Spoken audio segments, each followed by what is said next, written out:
Hola, bon dia a tothom. Soc l'últim i anem una miqueta en retard i espero no fer-me gaire pesat amb el tema aquest. Agraeixo als organitzadors que m'hagin convidat a parlar del Carmel. De fet, la idea em va venir perquè ho van dir fa pocs dies i com vaig veure el programa que ja estava previst que es parlés de la geologia de Barcelona, vaig dir, mira, veus, també podem parlar d'una altra geologia de Barcelona una miqueta més cap a la muntanya. I vaig estar implicat perquè vaig ser un dels... La jutgessa va demanar un equip de 3 experts per fer un informe pericial. Hi havia el catedràtic dos catedràtics de Madrid, l'Antonio Soriano i el Javier de Serrano, i perquè no quedés descompensat tant, vam posar un de Barcelona, que era jo. Ells es dedicaven més, l'Antonio Soriano treballava més l'aspecte mecànic de sols, el Javier de Serrano mecànica de roques, jo la geologia. I el que va passar, molts sou joves, però encara hi ha una certa memòria històrica que ha quedat amb l'imaginari de la ciutat, el cas del Carmel. I bé, això és el que passava el 27 de gener al matí, i aquest fum, aquest polsim, el que amagava és que aquí s'havia produït un forat, un esborrany al mig de la ciutat. Per sort, unes hores abans es va desallotjar l'edifici. I en aquest sentit, amb molt bon criteri del que eren els responsables de l'obra, van veure que hi havia a baix uns senyals premonitoris que el tema no estava controlat i amb molt bon criteri van fer marxar la gent, amb la qual cosa es va evitar que hi haguessin desgràcies més importants. Vist des de l'aire, aquesta és la imatge que tenim del Carmel i que és una imatge que ha passat per tot el món, i si aneu a la pàgina web del túnel del Carmel us sortirà la primera foto, em sembla que és aquesta d'aquí. Va ser un dels diaris de la ciutat que ho va posar. Sobre el Carmel s'han dit moltes coses. La veritat és que a mi personalment em va fer reflexionar de moltes coses. Hi ha gent que de seguida intenta buscar culpables i que això ha fallat no sé què. S'han dit moltíssimes coses. Aquí tothom va intentar posar aigua al seu molí. Es va fer sense consultar els geòlegs. Que sàpiga no hi ha cap obra pública que faci dient, escolta, a veure, geòlegs, veniu aquí, anem a fer una consulta a veure on te la fem. I llavors aquí es deia que hi havia falta de geologia, no hi havia estudis geològics, ja veureu, n'hi havia. Com també hi havia moltes altres coses. Llavors, quan amb enginyeria, el que és important tenir en compte, jo no soc enginyer, però porto més anys vivint amb enginyers que no pas quan em vaig formar a la facultat. I el que sí que és, els sistemes són redundants. I les enginyeries no són gent que dissenyi perquè sí, sinó que dissenya, i com que no se'n refia fins i tot del seu propi càlcul i del seu propi disseny, va sobre segur. I per tant genera uns sistemes de control perquè si alguna cosa falla, si alguna cosa està mal calculada, si alguna cosa no està prevista, el sistema no col·lapsi. I això és important tenir-ho present. No es dissenya ni es treballa al límit de l'impossible. No és així com es treballa. Després ja va dir, no, sí, geologia hi havia, i a més era una geologia que el projecte geològic era correcte, però la construcció no era correcta. Llavors, després es diu, no, el que va fallar va ser el control, hi havia uns dispositius que no recollien bé. Gairebé 10 anys més tard encara diuen aquí que no se sap què ha passat. De fet, hi ha una frase que diu, tot apunta a una multiplicitat de causes que naturalment al moment que va passar tenen el desencadenant. Quin és aquest desencadenant? Jo encara no el sé, ni crec que ningú el sàpiga. Jo no sé si el sé, jo us explicaré què em penso del tema amb la informació que vam recollir en el seu moment. Seqüències del moment que passaven les coses. Això va començar un dia i mig abans a manifestar-se un problema. El problema ja veurem que venia una miqueta més de lluny, però d'entrada, aquí, el 25 de gener al matí, es produeix un esborrany aquí a l'estial esquerre del túnel de cua de maniobres, i que va progressant, tot i que el que veieu aquí és un braç robotitzat que va llançant formigó projectat i és la manera usual d'intentar resoldre aquests problemes. Això que tenim aquesta campana que diu Margot tuneler, tens un col·lapse de la volta, però normalment fas un reforç amb formigó projectat, amb gonita, i això s'atura. El que passa és que això no es va anar aturant i aquesta campana va anar progressant, cada vegada es va passant, diríem, d'esquerra cap a dreta. Va veient aquí la fotografia, sinó que cada vegada va baixant més material d'esquerra a dreta i fins que al final això va fent manifestament més gran, això ja era el dia 27 de gener, i més tard ja és quan es produeix el col·lapse. Quan es veu que això no s'està controlant, evidentment, és quan es fa, bastant abans, es fa desallotjar els veïns. En qualsevol cas, la fallida comença cap a l'estil a l'esquerra i es propaga cap amunt i fa cap a la dreta. Això ja indica alguna cosa, com és que comences per aquí i vas progressivament anar cap a la dreta. Després ho veurem una miqueta el per què podria anar així. Una cosa important, el túnel que es va enfonsar ja estava excavat, en bona part. La cua de maniobres havia estat excavada uns mesos abans i el que col·lapsa... Això hauria d'haver-hi aquí un... Perdona, no sé. Aquí hauria d'haver-hi un làser, sí. Al mig del vermell, sí. Jo no veig res, però... Ah, sí? Doncs així és el meu problema. Ah, ara el veig, ara. Sí. Hosti.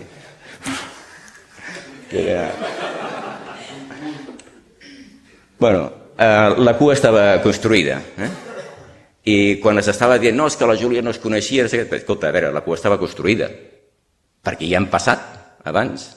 Per tant, com pot ser que una cosa que s'ha excavat, tot d'una, s'enfonsi? Bé, com que no sabia quina gent vindria i no sabia si hi havia gent que havia fet matèries o no, molt breument parlaré una miqueta del vilipendiat nou mètode austríac, que ja no és nou, evidentment, perquè va ser fet dels anys 60, i clar, si estem parlant encara del nou mètode austríac és que tota la vida parlarem sempre estarem a l'edat contemporània, no? I és veritat, va passant el temps i... Bueno, el nou mètode austríac jo diria que és més aviat un conjunt de principis que no pas un mètode en si, no hi ha un protocol, no hi ha una sèrie de coses que vas seguint en el nou mètode austríac. En tot cas, la idea és que mobilitzis la resistència del massís rocós. O sigui, el massís rocós ha de col·laborar amb el seu propi sosteniment. I aquesta és una idea bàsica, en comptes d'intentar aguantar-ho tot, tu deixes de formar el massís, relaxen aquestes les traccions i has de col·locar un sosteniment menys rígid. A més, el que fas és una protecció perquè no et passis i que aquest massís de cop i volta no cedeixi de cop, per tant intentes posar una mena de protecció, un revestiment que sigui flexible, de tal manera que va deformant, però que aquest revestiment que pots anar afegint elements va controlant aquesta deformació d'alguna manera. I també és important que la secció estigui tancada, cosa que en principi també val a dir que la tradició no era ben bé aquesta, fèiem molts túnels oberts que no tenien la secció completament tancada. I la cosa important és aquest control sistemàtic de la qualitat del terreny, perquè el nou mètode austríac l'únic que teníem era una definició de procediment d'excavació, de manera d'avançar, quina era la longitud de vents i un sosteniment. I això està pensat per un tipus de terreny. Si aquest terreny canvia, el control del front et permet ajustar aquest avenç i aquest sosteniment. Per tant, tens ja d'entrada un element de control que digues, escolta, si no surt tal com esperava, com a mínim doncs jo puc tenir aquí una capacitat de modificar el que estic fent. I després comprovo com es comporta allò que he fet. Per tant, tinc un control de formacions per dir, escolta, això ja hauria d'estar estabilitzat, aquí no passa res, i per tant, si no passa res, vol dir que les coses han sortit tal com esperava. Que no passa res. També puc actuar i puc, sobre la marxa, afegir alguns canvis amb el punt de vista de reforç o que trobi convenient. I per tant, podem canviar sempre la manera de construir el túnel a partir de les dades que anem obtenint. I això, per tant, és un procés dinàmic que requereix que tothom es posi les piles i tothom vagi fent aquest seguiment de forma sistemàtica i continuada. El nou mètode explica, alguna de les coses que he comentat, doncs fem l'excavació, llavors tenim una sèrie d'elements de sosteniment que són flexibles i que es poden anar afegint uns als altres. Jo puc posar aquestes barres metàl·liques que en diem bolons, doncs en puc posar una cada 3 metres quadrats, però res no m'impedeix que si veig que la cosa no va bé em posi una cada metre quadrat. Vull dir, això ho puc anar afegint, per tant és additiu i en aquest sentit té una gran flexibilitat i una capacitat per actuar. I la idea és que jo, la pressió que tinc, que exerceix el terreny sobre les parets del túnel, jo continuo sense veure això vermell, però bueno, a mesura que es va deformant, ara m'estic preocupant jo mateix, però a mesura que es va deformant, doncs va relaxant aquestes tensions i aquesta ratlla que veieu aquí, el sosteniment, a partir d'un moment comença a entrar en càrrega, de tal manera que el mateix sosteniment es deforma i arriba a un punt en què coincideixen la càrrega aplicada amb la deformació del sosteniment i, per tant, aquí hem tancat el cicle. No pots passar el sosteniment posant-lo massa abans, perquè llavors resistirà unes pressions molt elevades i si et passes, quan comenci a entrar en càrrega, el terreny ja haurà col·lapsat. Per tant, aquí has de simplement seguir què és el que està passant. Tens molta flexibilitat, perquè si el terreny és molt bo, doncs jo puc, d'entrada, si tinc una secció de 80 metres quadrats, obrir-la de cop, si el terreny és molt bo i entenc que m'ha de funcionar bé. Que no és tan bo, doncs faig mitja secció i faig primer la calota o la mitja secció i després, un cop això he col·locat el sosteniment, faig la destrossa i torno a col·locar el sosteniment. Que el terreny és més complicat, doncs puc fer dames o puc fer ja fases i començar a treballar primer en la volta, després fer una galeria lateral, l'altra, deixar aquest cavalló central i extreure'l. Per tant, jo tinc moltes maneres de treballar en terrenys molt variats de qualitat molt diferent. I de la mateixa manera puc treballar sense sosteniment. A mi ja em sap greu passar per túnels i no veig mai res de la roca, i abans passaves per túnels, veies les pares del túnel, veies la roca tal com era, però pots posar formigó projectat, pots posar bolonat, pots posar encavallades i, per tant, pots anar afegint elements de contenció. Tot això és el que s'ha de combinar. I el nou mètode austríac, encara que alguns el volen donar per enterrat, jo crec que seguirà funcionant, perquè tot i que tenim tuneladores, hi ha cavitats de petites dimensions, hi ha túnels curts, que igualment serà de construir amb una perforadora o pervoladura o una fregadora o que sigui, anirem fent coses d'aquestes. Per tant, crec que és un mètode que ha de continuar existint i que simplement l'hem d'aplicar correctament. Els sistemes d'escoltació en tenim també molts. Els interiors, els més clàssics, que mesurar si he posat el sosteniment i espero que el túnel se'n deformi i se'n deforma, és que alguna cosa va malament, per tant m'ho he de fer rumiar. No només això, jo puc posar des de superfície elements com estancòmetres i altres equips per veure si fa deformant el terreny i veure quin és el comportament. Per tant, jo tinc maneres de comprovar el funcionament del túnel. Per tant, no estic dient res que no sapigueu en general tots. Què va passar aquí? Doncs, quan va haver-hi el col·lapse? L'última acció que es va fer, es va dir que es va fer la solera del túnel. Aquí jo he de reconèixer que no he tret l'aigua clara de si hi havia solera o no hi havia solera. L'únic que vam aconseguir és trobar una fotografia en la qual aquí es veu l'excavació i aquí es veu, això és el col·lapse, i aquí es veu fora del que és el sosteniment o d'alguna unitat, que aquí hi ha com mig metre o més de roca excavada. És l'únic que sé que va passar en aquell moment. I aquí va ser un moment, podríem dir, o alguns han dit que aquest va ser el detonant del col·lapse. Potser sí que va ser el detonant del col·lapse, però el meu sentiment és que podria ser el detonant del col·lapse, però aquest túnel igualment segurament hauria col·lapsat. I m'explicaré per què. Entre altres motius, per exemple, perquè la rotura no es dona aquí baix, no cedeix l'estial per baix, sinó que trenca per dalt. Per tant, això ho podria discutir molt, però d'entrada, això podria ser el detonant, la superfície no estava tancada. El context geològic. Aquí, qui més qui menys, ha passat per la Facultat de Geologia i avui en Ferran Colombo us explicava la geologia de la part baixa de Barcelona. La geologia de part alta de Barcelona és més que complicada. Jo no sé si ens en sortiríem amb els mètodes que ell comentava, però és complicat. Aquest és el mapa geològic que amb molt esforç i molt de mèrit la gent fa, tenint en compte que la major part està urbanitzat i no veus res més que cases. Llavors tens 4 forats, intenta lligar aquests 4 forats de la manera que pots. Llavors aquí és el context geològic de l'estudi informatiu. Aquí hi havia un perfil geològic fet amb 4 sondejos i aquí ja veieu que, simplement perquè us veieu, el que és difícil establir això. Aquí els estrats o les capes o els contactes que bussen cap a l'esquerra, cap en direcció al túnel d'Horta.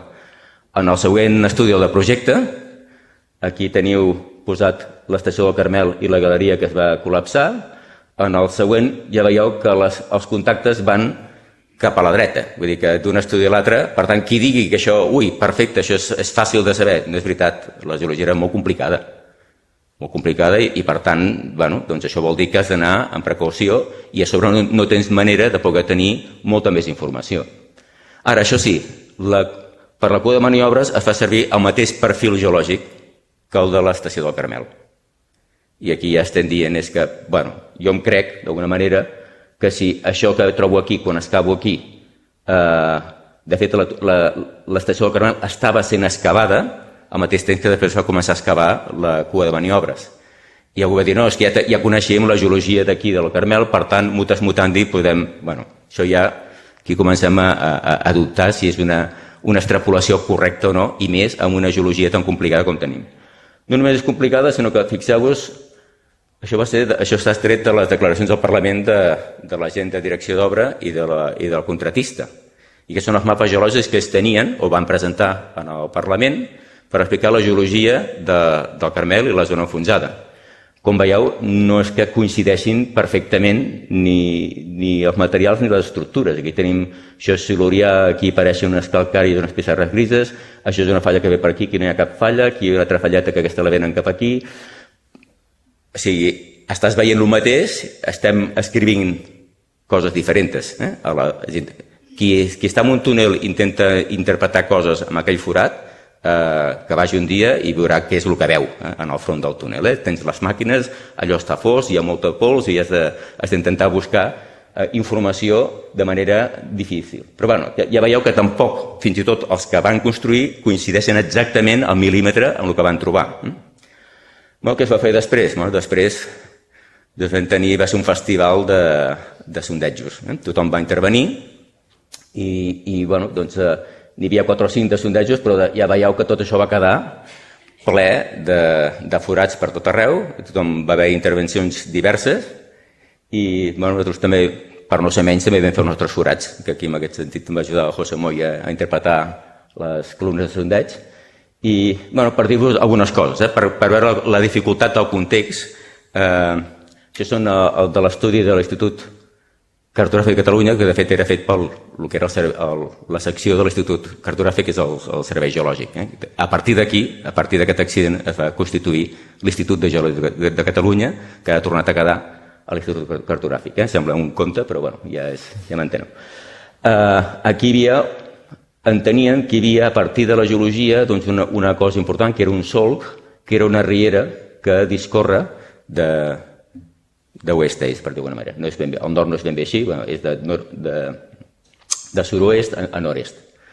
Basat, aquestes corbes verdes que veieu aquí, això és la topografia de profunditat. L'únic que veiem aquí és el relleu del substrat rocós. Damunt d'aquest substrat rocós, és el que mirava en Ferran Colombo, hi ha els sediments més recents, els quaternaris. Llavors, quina era la geometria, el relleu del substrat rocós? I per sota estava excavat el túnel.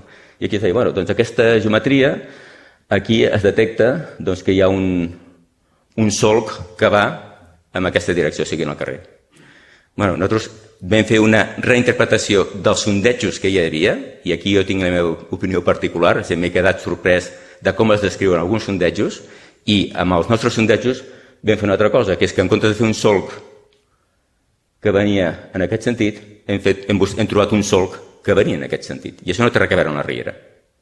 Llavors la pregunta és, perquè tu amb un relleu de materials antics tinguis un solc, ha d'haver algun motiu.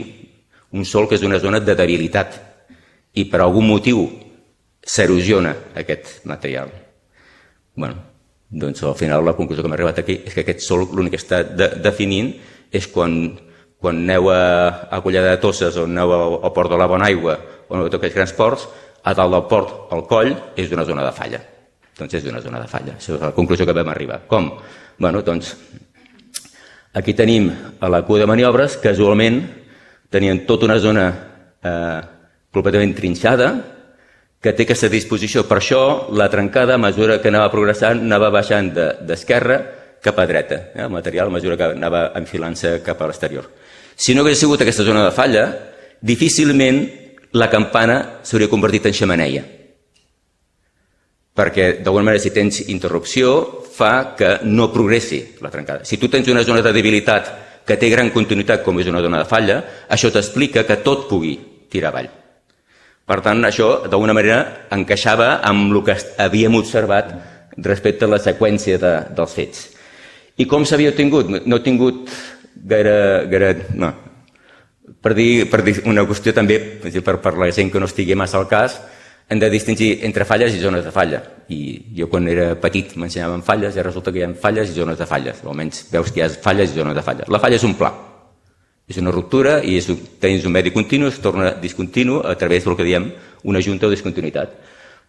I pot ser molt marcada, però pots tenir zones on la falla no és simplement un pla, és una zona trinxada. I pot ser petita, d'uns pocs mil·límetres o centímetres. Però pots tenir una zona on tota la roca tinguis alguns trossos que la roca està intacta, però tot el conjunt està completament trinxat. I això és el que seria una zona de falla. Evidentment, com de més grans dimensions és la falla, més ampla, més potent és la zona trinxada. I la nostra conclusió és que aquí teníem no un pla de falla, sinó una zona de falla on la roca estava completament trinxada. Aquests eren els testimonis. Els testimonis, qui treballa amb sondistes, hi ha sondistes de tota mena, hi ha sondistes que són excel·lents i artesans fantàstics, hi ha sondistes que són menys fins. Però en qualsevol cas, pots trobar-te que el testimoni de roca pot estar sencer o trencat. Aquí el testimoni estava, malgrat tot, relativament sencer, però quan veiem això d'aquí, això no és que ho hagi trencat el sondista, és que la roca és així. Quan mirem això, la roca mostra una estructura que és d'aparença brecioide. La roca està danyada. I llavors cal posar-se ulleres de veure roques danyades.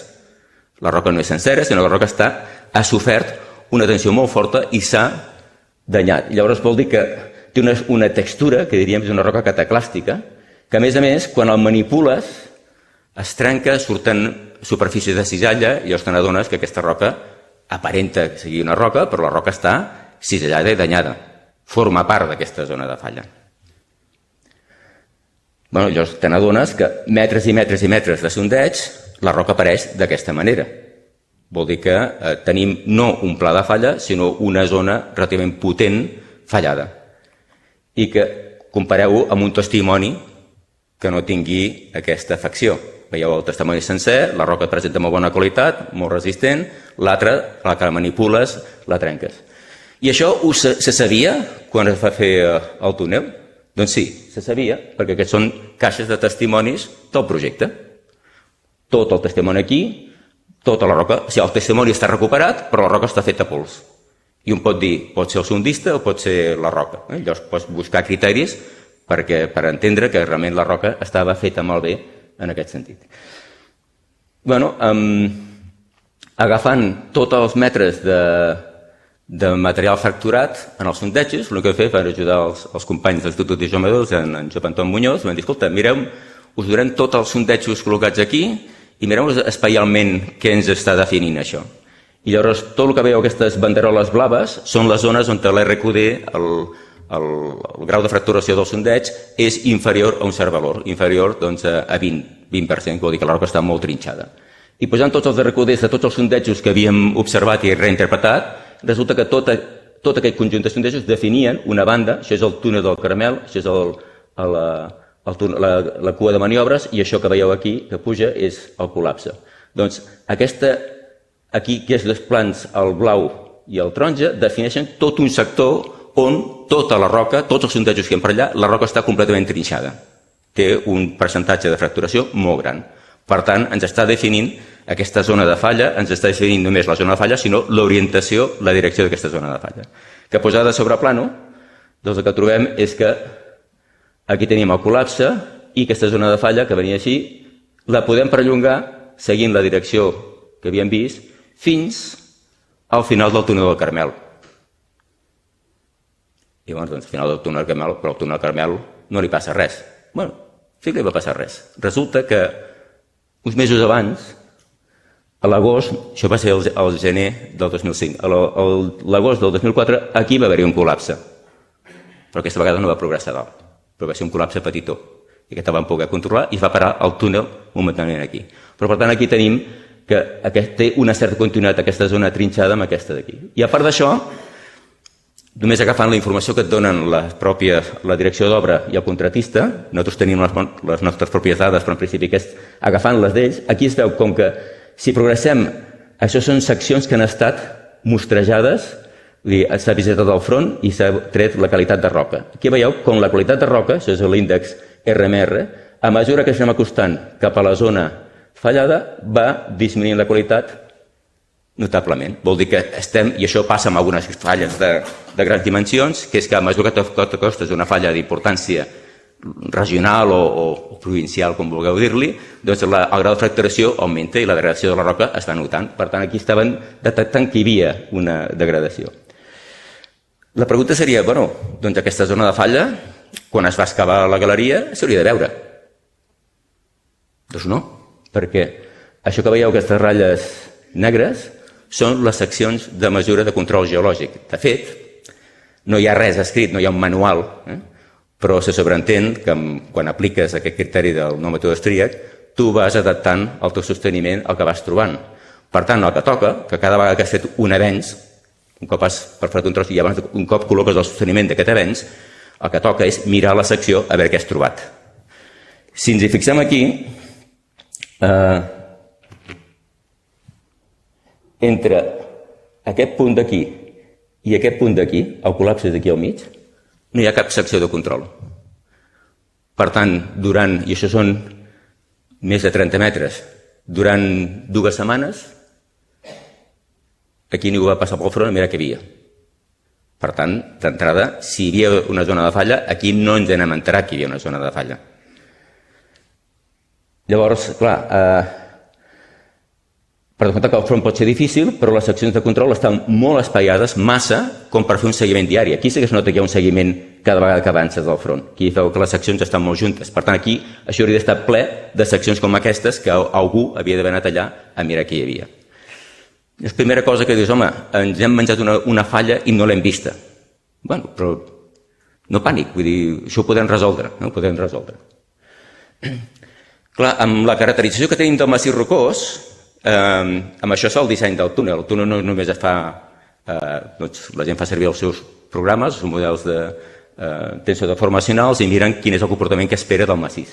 Quins són els paràmetres de càlcul que es fan servir per fer el càlcul del massís? Nosaltres vam agafar les mostres i vam assetjar els gresos que estaven fora de la zona de falla, els gresos que estaven afectats a la zona de falla i la mateixa zona de falla, perquè la zona de falla era tan gran que pensàvem, caracteritzem la zona de falla. Quan busquem els paràmetres, per agafar uns, aquí ja veieu tot hi ha un conjunt de paràmetres, doncs els gresos podien tenir valors de resistència a compressió simple entre 20 megapascals, 30 en el millor dels casos, però molt sovint 10. A la zona, el gres que estava afectat a la zona d'influència de falla ja baixava radicalment la seva resistència i la zona de falla també tenia resistència molt més baixa. Per tant, ja teníem aquí, havíem de distingir entre gres no afectat, gres influenciat per la zona de falla i la zona de falla mateix. I com veiem l'RMR o l'RQD, que són els paràmetres de control que es fan servir per veure quina és la qualitat del terreny en el túnel, doncs aquí tenim per un costat, aquí veiem els RQDs inferiors al 25%, quin és el percentatge de roca en el sondeig que va sortint inferior a aquesta qualitat. I el que observem és que la roca intensament fracturada, si sumem 54% en gresos, el 6% aquí més el 8%, vol dir que tenim gairebé un 70% del massís altament fracturat, molt trinxat, sigui zona de falla o no sigui zona de falla. Per tant, és un massís que si l'hem de caracteritzar és que és un massís trinxat, fracturat. I igual passa amb els RMRs. Si agafem les dades del projecte informatiu constructiu, doncs aquí veiem valors que havien obtingut. Aquí veiem valors de resistència de compressió dels gresos, doncs aquí veiem de 36, 8, 78, 16... I llavors, el que es tria com a element per fer el que és l'anàlisi del projecte i el model són uns valors mitjos. Clar, algú es pot preguntar si el criteri que hem d'agafar sempre per dissenyar és el mig o el més baix o no, i aquí hi ha el que diuen engineering judgment, que per això, si passeu per aquí, sabreu fer moltes coses, però el que us marcarà a vosaltres és el vostre criteri enginyeria, i aquí on heu de decidir quin paràmetre faig servir i per què. Per tant, puc agafar el mig o puc agafar el més baix, perquè si considero que el mig representa tot el massís és homogeni, d'acord, però si el massís és heterogeni, llavors agafar el mig pot tenir els seus riscos. El mateix passa amb els materials en l'RMR, que també s'agafen uns valors mitjos, tot i que hi ha valors molt més baixos dels que aquí s'havien proposat. I amb les dades dels sondejos que s'havien fet en el projecte, el fem reinterpretar, i aquí veiem la quantitat de roca trinxada. Bé, doncs surt menys, però surt gairebé la meitat del massís, és massís intensament fracturat. No existia un criteri ni d'excavació ni de sosteniment per un massís intensament fracturat. Tenien els elements de sosteniment per fer-ho, però en principi ningú esperava d'entrada trobar una quantitat tan gran de massís fracturat. Tot i així, si agafem allò que ho van fer els col·legues de Madrid, doncs van agafar aquests paràmetres resistents, van agafar els paràmetres resistents que hi havia de projecte, van fer córrer un programa que és superconegut, el FLAC, i van veure que efectivament aquesta secció era una secció perfectament estable. Vam agafar les dades del model geològic tal com ho tenien i els paràmetres del model nous obtinguts resistents, i el que sortia és que aquesta cavitat era completament inestable i no se sostenia ni col·locant el sosteniment que estava previst. Per tant, hi havia alguna cosa aquí que han agafat dades excessivament optimistes, teníem un disseny arriscat. Però tot i així, era inevitable el col·lapse? No tenia per què ser inevitable. Ens hem menjat la geologia, ens hem passat la geologia i no l'hem feta bé. Però escolteu, això passa molt sovint. La geologia, tenir-la ben definida, a Barcelona és molt complicat i a moltes zones és molt complicat. Si haguéssim de tenir la geologia ben definida a tots els projectes, serien projectes caríssims o difícilment ho podríem obtenir. Sempre hi ha sorpreses. Per tant, el que la geologia no estigués ben definida és un problema, però no vol dir que sigui definitiu. El que el càlcul s'hagi fet amb una geologia, uns paràmetres que eren optimistes, home, agreuges el problema, hi ha una situació que és més arriscada, però tampoc acaba de ser definitiu. Per què no ha de ser definitiu? Home, a part d'això, esperaves per un costat que durant la construcció veiessis el que sortia. Clar, primer fallo és que fem la construcció i no mirem al front. Clar, si no mires al front no veus que hi ha un material de pitjor qualitat i aquí és una altra cosa que tira cap avall. Però ens queda encara l'escoltació. Ens ha dit Josep Gili, la instrumentació, els sistemes d'escoltació ens havia d'haver indicat alguna cosa, no? Hi havia seccions de convergència a l'interior, hi havia estensòmetres a l'exterior i havia d'haver donat algun senyal que allò s'estava deformant més del que un es pensava. I un cop haguessin vist això, prendre les accions corresponents. La secció de convergència, casualment, el punt que va caure, al costat tenia una secció de convergència. Vull dir que ho tenies allà mateix, que és aquesta d'aquí, la secció de convergència número 2. Aquí veieu una secció de convergència d'un altre punt i aquí veieu com amb el temps s'ha anat deformant, les deformacions són cap avall, les deformacions creixents són cap avall i això és el temps. I amb el temps hi veieu que les formacions s'estabilitzen i la secció està estabilitzada, cap problema, ha funcionat tal com esperàvem. En el Parlament es presenta aquesta gràfica de convergència que diu, no, és que la secció que va col·lapsar, fixeu-vos, estava estabilitzada. I dius, està estabilitzada, però després, just abans del col·lapse, això segueix deformant-se. Dius, aquí passa alguna cosa rara. Passem al full d'Excel de les convergències. Què heu mesurat? Resultava que entre aquest moment i aquest moment no es va mesurar res. Hi havia un tub de ventilació que estava impedint el senyor que va amb el clau a mesurar. Es va fer, a més, un nou unitat allà i quan es va acabar es van posar nous claus de convergència. I què es va dir? Criteri enginyeril, o no? De dir, el que havia, a aquest punt, la deformació que mesuré aquí avui és la mateixa que jo tenia aquí, per tant és el mateix punt. Clar, podries dir, escolta, si això té aquesta tendència a deformar-se, l'altra opció que podries haver considerat és que això s'havia deformat fins aquí baix. I, de fet, quan veus que es deforma, s'està deformant a la mateixa velocitat de deformació que ja portava. Per tant, és que no estava... O sigui, vas estar-te 2 mesos sense mirar què estava passant allà a la secció de Convergència. Per tant, no podies prendre cap mesura. Si haguessin sabut, clar que l'haurien presa, però no tenien la informació per prendre aquestes mesures de contenció. Bueno, i són altres seccions que estaven mig estabilitzant-se. La següent tampoc estava del tot estabilitzada, però al final va acabar estabilitzant-se. I aquí teniu les seccions aquestes.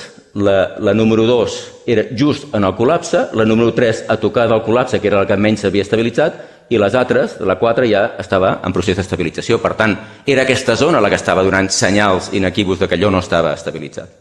Més encara, teníem no només la secció de Convergència aquí, sinó que teníem a sobre un extensòmetre. Des de dalt tu pots mesurar les deformacions verticals. Si el terreny s'està tancant i el túnel s'està formant, tu pots veure un estirament d'aquest extensòmetre. Llavors, mires els extensòmetres, aquí veiem, aquests extensòmetres es col·loquen, van molt bé, perquè abans que arribi al front a la vertical de l'extensòmetre, el terreny ja es deforma. I tu pots veure la deformació absoluta del terreny. Vull dir, si estàs a 20 metres al front de l'extensòmetre i el terreny comença a deformar-se, l'extensòmetre ho marca. I per tant pots tenir tota la formació que ha tingut el terreny en aquest moment. Llavors, aquí tenim al moment, doncs, el front, aquí amb aquest extensòmetre, passa el 3 d'abril de 2004, quan es col·loca l'extensòmetre, la lectura 0, 2 mesos abans. Bueno, està bé. Comences a mesurar les deformacions. Però, quan te'n vas aquí, el front passa el 5 de juliol del 2004. Quina és la primera lectura? El 25 de novembre de 2004. O sigui, 145 dies més tard. Què volíem mesurar aquí? No, és que els extensòmetres tampoc marcaven res. Què vols que marquin? Si encara, tot i així, encara van marcar deformació. Vol dir que hi havia uns elements que t'estaven avisant que allò no s'estava comportant tal com t'esperaves, que no estava estabilitzada la secció, i allò no eres capaç d'endevinar-ho perquè no eres capaç de mesurar-ho. Clar, llavors, quan veiem això, no és un problema només que l'estudi geològic tingui deficiències, no és un problema només que el càlcul hagi sigut optimista perquè has agafat uns paràmetres amb un criteri que, escolta, fan servir molt sovint, no dic que siguin anòmals en aquest cas, però si ja no controles el front, no vas a mirar què trobes i a sobre no mesures el que està passant, si passa alguna cosa no te n'enteres. I aquest és un problema greu. I això té a veure amb les presses per inaugurar les coses. Perquè quan es volen fer les coses de pressa, tothom reclama que les coses estiguin al dia tal, i llavors, escolta, tu, aquí treballarem 24 hores, però no em vinguis a tabalar aquí amb segons quines coses. I aquí és on els tècnics s'han de quadrar. Perquè jo, el dia que em vingui, jo no soc cirurgià, però jo no m'imagino el president de govern dient al cirurgià, escolta, tinc una operació de cor, 2 hores que he de marxar de seguida. Les operacions duren el que duren. Doncs els treballs duren el que duren. I triguen el que triguen. I s'han de fer correctament en aquest sentit. El fumut és que la broma va costar 81 milions d'euros. Es va haver de reomplir la cavitat i una cosa pitjor. Una cosa pitjor que trigarem molts anys. Jo soc bastant més gran que vosaltres. Ara els CEATs funcionen molt bé, però quan era jovenet els CEATs els teníem amb molt mala consideració. Els va trigar més de 20 o 30 anys recuperar la confiança. I aquí el mal més gran que s'ha fet ha estat la pèrdua de confiança amb els nostres tècnics. I això sí que és un dany terrible. Vosaltres sí que recordareu tot el sideral a l'entorn del tren d'alta velocitat, la Sagrada Família, que si això cauria o no cauria. I això per què? Perquè no s'ho creien. Perquè no s'ho creien. Llavors, les coses s'han de fer ben fetes, no només perquè s'han de fer ben fetes i tenim els mitjans per fer-ho, sinó perquè hi ha una cosa molt més enllà que la pròpia obra en si i els beneficis que pugui tenir l'obra. I és que la gent té el prestigi professional i jo crec que tenim coneixements suficients com perquè aquestes coses no hagin de passar.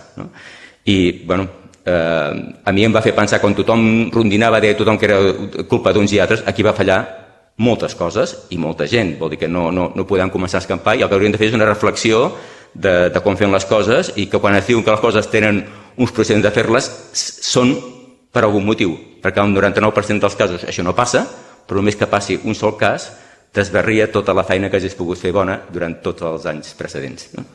Doncs això és tot. Moltes gràcies.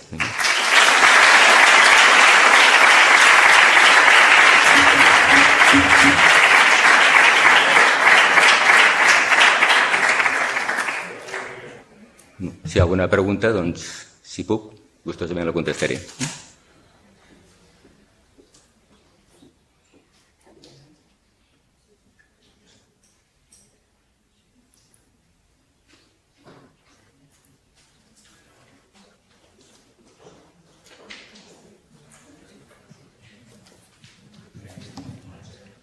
Moltes gràcies. Enhorabona per la presentació, que fins i tot jo he sigut capaç d'entendre-ho. Fixa't lo bé que expliques. Escolta'm una cosa. Hi ha hagut algun impacte sobre el mètode constructiu d'un accident com aquest? I segona, no existeixen mètodes de simulació del terreny en 3 dimensions, de forma que tu puguis fer diverses hipòtesis sobre una zona que saps que és d'una certa geologia complicada, perquè haguessis pogut preveure diversos escenaris i haguessin pogut aconsellar als tècnics un seguiment més acurat, com tu acabes de dir? Bueno, l'impacte, jo confio i espero que el que és el concepte de nou mètode austríac no canviï, perquè per mi continua sent vàlid. Algú va dir, no, és que li direm ara el nou mètode català perquè no sigui dit. No, escolta, és igual, si no és el tema del nom que li posis, és la qüestió de fer les coses com s'han de fer. Podria ser. Però el que sí que va tenir un impacte va ser en les obres que van seguir després. Que és que, escolta, posarem 10, no, posa-n'hi 25, que no sigui el cas que això... Per tant, hem encarit automàticament totes les obres. I això és una segona derivada aquí important, que és que, bueno, per què? Perquè no vols tenir cap ni un... Si qualsevol petita deformació que hi hagi, escolta, ja això es col·lapsarà, això és un drama, doncs, bueno, hem perdut aquesta confiança en nosaltres mateixos, fins i tot, i els responsables i els polítics han perdut la confiança en els tècnics, qualsevol cosa dius, bueno, és terrible això, vull dir, que és important tornar a recuperar això perquè necessitem confiar i tenim aquesta capacitat per fer-ho. Si es podia veure en 3D, bueno, estem parlant de 10 anys enrere, pràcticament. Els models 3D, no sé si el FRAC 3D, aquell temps em sembla que no sortia, nosaltres el vam comprar fa 7 o 8 anys, però no crec que en aquell moment hi fossin. Estaven, en tot cas, a les seves beceroles, els models 3D. Però tot i així, jo sento, jo vinc del camp, jo vinc de l'observació i no vinc tant de l'anàlisi i la modelació. El modelat dirà amb aquelles condicions de contorn que tu defineixis, però les condicions de contorn les defineixes tu. I per tant, clar que es podia, però fins i tot tenien tots els mitjans de sosteniment per poder haver actuat allà. Clar que podien fer-ho, si després ho van fer igualment, es podia reforçar, amb això no hi ha cap problema. L'important és que tu tinguis la consciència d'això. Si tu no veus el problema, tu no ets conscient que allà has d'aplicar una mesura. Allà dintre, en el túnel, que és tot fosc, hi ha una esquerda de la bonita, no sé si aquesta esquerda és perquè algú li ha dat un cop, hi ha hagut un problema, no saps ben bé per què està passant. És com un metge, tu tens tos i ara el metge ha de descobrir d'on ve aquesta tos. Però si no mesures, i la qüestió és que sí que tenies elements de mesura i d'auscultació que havies d'haver seguit. I aquí on ha fallat, entre altres coses, és que no s'ha fet el seguiment. Si tu no ets conscient del problema, ningú és boig en aquest sentit. La gent no té ganes de fer mal per fer mal, dir que se li facin malbé les coses perquè sí. És simplement, si té la informació, l'aplica, i si no té la informació, no l'aplica. Llavors, si tens un sistema que no garanteix que tinguis la informació al dia, que algú se la miri i no tens tots els recursos per poder fer això, doncs, clar, si tens per aquell moment, no sé si hi havia 7 o 8 fronts, o no, hi havia 2 geòlegs per fer el seguiment dels fronts. Vull dir que t'ha de coincidir el moment que obres el front, que puguis anar, llavors tens el personal que tens. Per què? Doncs perquè fan... Ara no vull tampoc entrar massa per aquí, però és un problema ja que se'n va més de la part tècnica. Però les coses s'han de fer amb els recursos que toquen. Per tant, jo crec que s'ha de dissociar el que és... Teníem en aquell moment elements per poder-ho fer bé? Jo dic que sí. No va ser tampoc... Algú diria, negligència, tampoc. Negligència jo crec que estàs fent malament una cosa per desconeixement. Aquí és perquè va haver-hi una cosa que no va funcionar i és perquè vivim un context que ara enmig ens hem oblidat, perquè les coses fan més a poc, per sort, però vivim un context de voràgine. Aquí tot s'havia d'acabar per X dies, no sé què, i això genera que baixis la guàrdia. Juntament amb que si tu has funcionat bé i no t'ha passat res, evidentment que llavors et sents més confiat.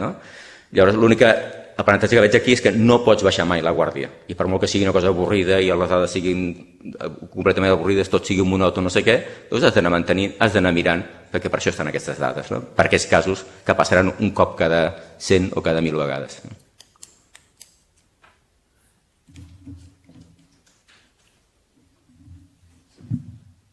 Sí? Jo volia comentar-te que m'ha sorprès, veient les imatges dels sondejos de la roca de la zona de falla, com he pogut dur a terme assajos de compressió simple i quina validesa tenen aquests assajos. Sí, és un problema. És un problema, evidentment. S'ha assajat material que tenia consistència de sòl perquè era zona de falla. Llavors, tu pots, com un sòl, pots assajar amb un triaxial i tu pots assajar amb un triaxial un material, confinant-lo, i pots obtenir aquestes dades. Per tant, es van fer assajos quan era consistència de sòl com a sòl i quan era roca, doncs roca. Ara, també és cert que moltes vegades es rebutgen material que està a prop de la zona trinxada i malgrat tot es rebutja per assajar. I per això també hi ha els assajos d'índex de càrrega puntual, que no necessites una geometria perfecta i tu pots tenir unes idees de la resistència d'aquests materials també de manera més indirecta. I llavors el que te n'adones és que hi ha una certa tendència que assages allò que és bo, de fet allò que no cal, allò que ja saps que és resistent. I en canvi allò que és feble i que és més complicat de mesurar, aquest és el que no mesures, però aquest és el que t'interessaria tenir les dades d'alguna manera, no? Llavors és una contradicció que és difícil de resoldre perquè no sempre tens la possibilitat. També és veritat que aquí ven dits els mitjans, es podien treure els testimonis en tub triple, vull dir que les mostres estaven mimades, hi havia una precaució molt gran a l'hora de poder treure els testimonis i van treure potser una qualitat que en condicions normals potser no hauríem aconseguit treure-les. Això també és cert. A la presentació ha sortit que hi havia conglomerats, gresos,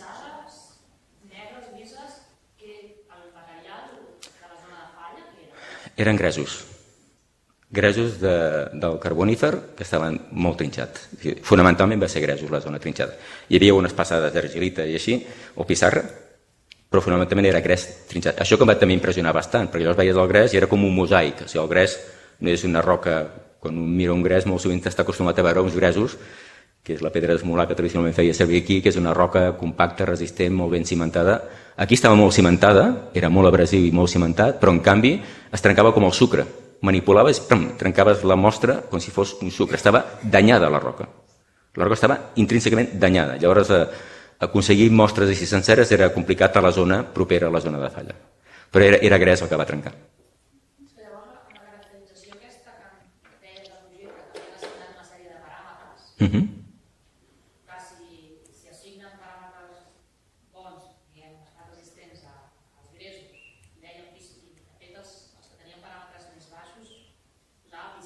sí. Potser tampoc no havia estat mal estimat si no havien descrit la falla. Clar, però el tema és que et vas menjar la falla. I a més una qüestió que a vegades, qui més van rondint aquí va ser com a col·lectiu els geòlegs, però els geòlegs van fer la descripció dels sondejos i es van menjar les falles.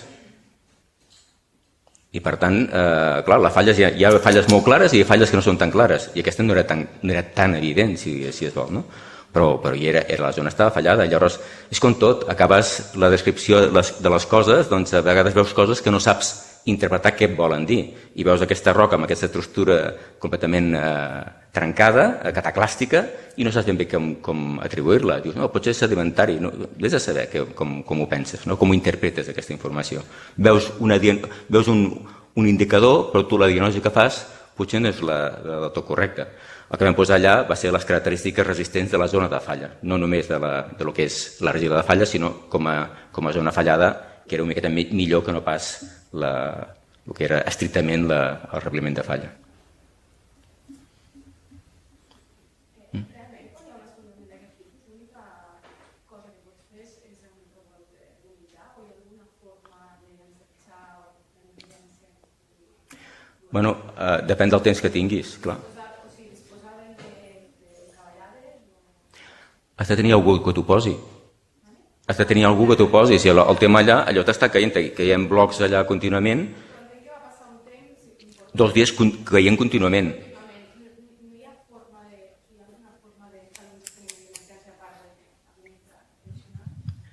Bueno, tot depèn del temps. Si tu necessites primer parar el cop, si pares el cop i amb unitat estabilitzes temperament al front, a partir d'aquí pots començar a posar coses. Pots començar a posar les acaballades, omplir de formigó, el que faci falta, però has de tenir aquest temps per fer-ho. Que va estar contínuament, clar, allò estava a més de 30 metres de fondària, va estar contínuament baixant material i bueno, doncs, per això van intentar amb el robot, però en qualsevol cas, el primer, doncs, intentes estabilitzar aquesta cavitat que se t'ha format i no hi ha gaires maneres de fer-ho. Clar, si això està parat, si s'ha parat i veus està estabilitzat, pots començar a fer injeccions, però ja necessites dies, tens moltes maneres de fet, han passat molts accidents d'aquest. Aquest té rellevància perquè va ser en zona urbana, però en zones a meitat de la muntanya han passat coses d'aquestes a molts llocs i no han sortit perquè això ha afectat 4 pins o ha afectat un camp de conreu i no ha passat res, però sí que han passat aquestes coses. Llavors, el tema, el que hi ha primer de tot és també la seguretat del personal, no pots fer segons quines coses, i a més difícilment podries fer alguna cosa més en aquest sentit, sí. Però el paraigües passa 3/4 del mateix, l'has de recolzar amb alguna cosa.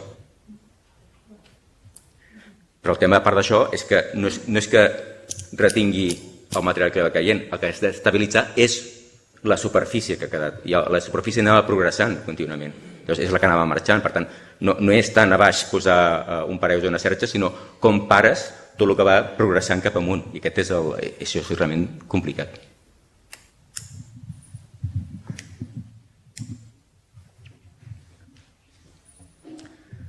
Hola, també enhorabona perquè penso que ho has explicat molt bé i ens hem enterat per aquí darrere.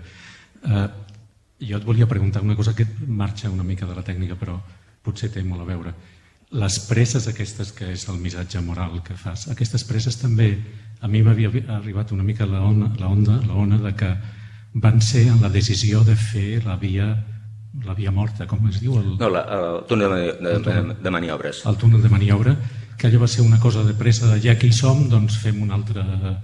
I llavors aquella extrapolació de la geologia que tu has dit i ha estat el primer moment que has donat a veure que no s'havien fet bé les coses, si les presses són, diguem, les culpables d'aquesta extrapolació per al túnel de maniobra. Nosaltres com a peris vam fer preguntes a totes les parts i la gent responia el que responia. I per tant, ara, anant per parts, la primera, les presses van tenir a veure amb el canvi de posició del cua de maniobres? Entenc que no. És que la primera cua de maniobres estava pensada a la sortida de l'estació d'Horta i estava tot el que era la coronació del túnel estava passant amb una falla que connectava granit, que era sauló, amb unes pissarres, amb la qual cosa que el terreny estava també molt trinxat. Llavors, quan es van adonar, quan el projecte el van fer, tenint aquesta situació que quan van començar a posar-s'hi es van adonar que això, que tenien la situació original era molt dolenta i per això van dir, bueno, fem uns gresos d'aquests del carbonífer que estan bé i la fem aquí. I en principi la intenció era bona. Jo crec que la decisió de traslladar la cua de maniobres d'Horta al Carmel era correcta. Per què no es fa estudi geològic a la zona? No ho sé. Nosaltres quan hi havia estudi geològic es van donar el que es van donar. Jo tinc una opinió d'aquest estudi geològic que ens van donar del costat. Tinc la meva opinió particular que no la diré, però em van donar una cosa. I llavors te n'adones que el perfil és el perfil del túnel del Carmel. I dius, bueno, doncs, per què no es fa? Doncs, bona pregunta, per això dic, aquestes obres es financien quan es financien i tens anys per planificar-les i per veure-les. Doncs pots fer...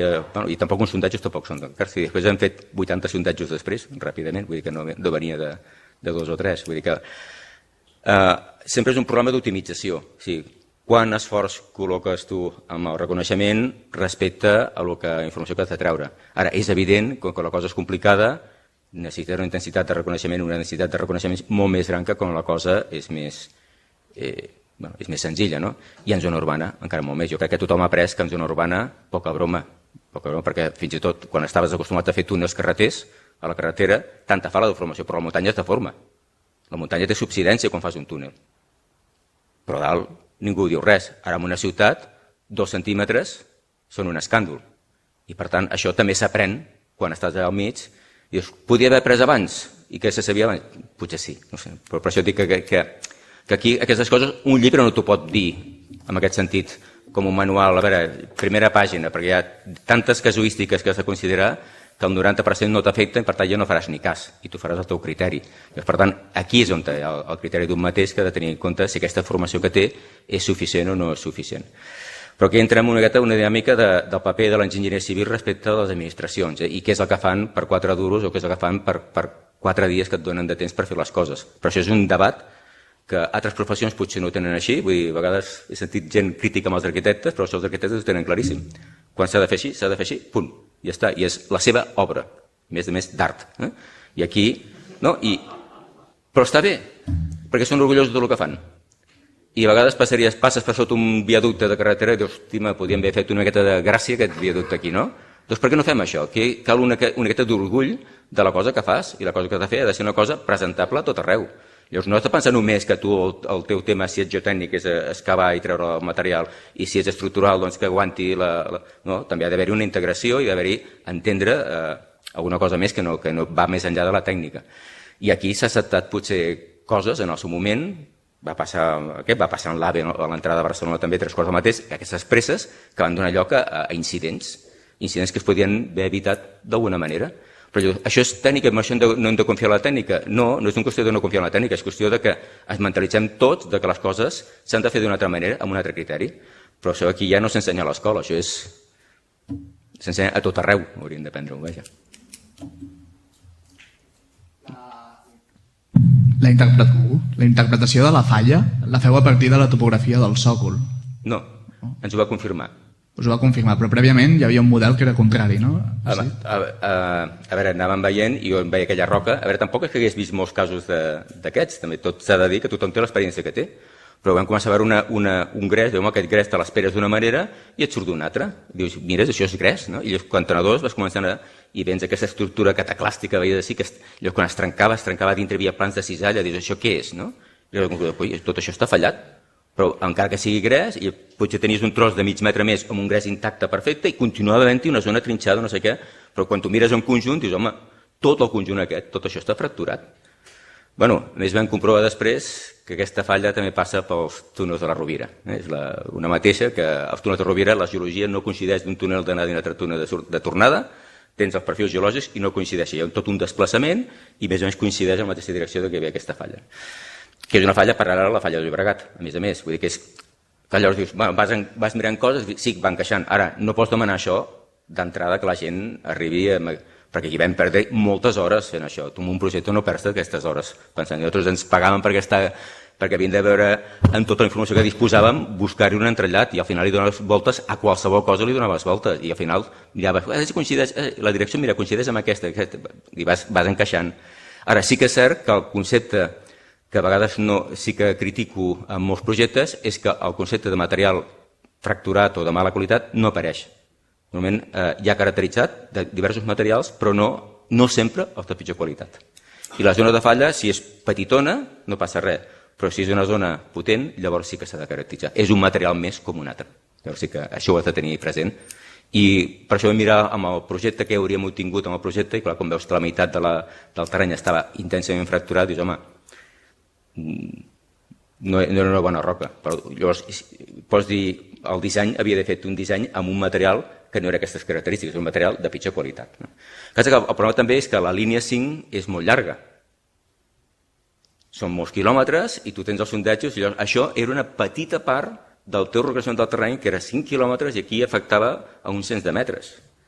I tota la resta eren uns altres materials, una altra problemàtica, per tant, has de dispersar la teva atenció com a projectista i com a geòleg i com a tècnic en moltes coses. O sigui, ningú deia que allà seria el punt conflictiu. Són els 5.000 o 6.000 metres de línia que havies d'anar mirant contínuament, amb multitud de sondejos, lligar tots els caps i entendre tot com anava. Per tant, és fàcil a posteriori fer com els economistes que t'expliquen la crisi, però explicar-ho a priori, que això era... Per això deia, no passava res si la geologia no estava ben determinada, i fins i tot si els paràmetres resistents no estaven ben afinats.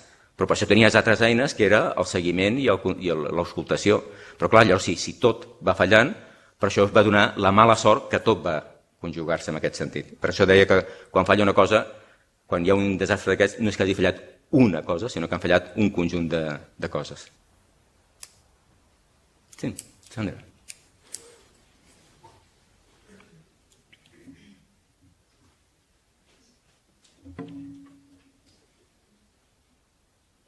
La curiositat sobre el càlcul numèric, el segon, el que considera el col·lapse del terreny.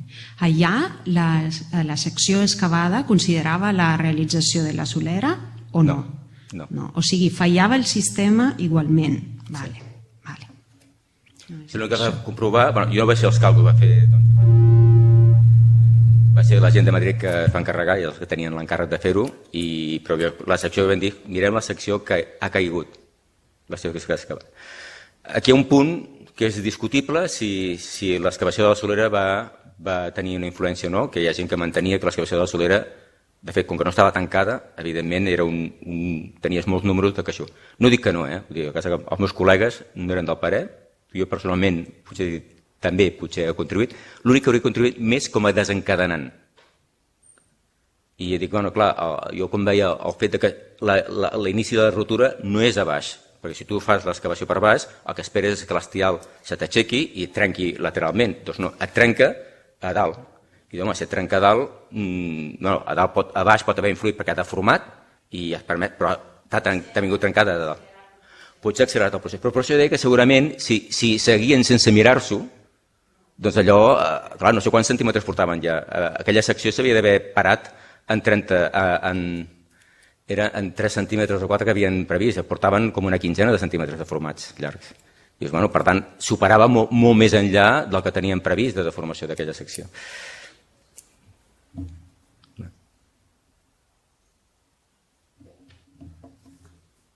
Tenim gana, oi?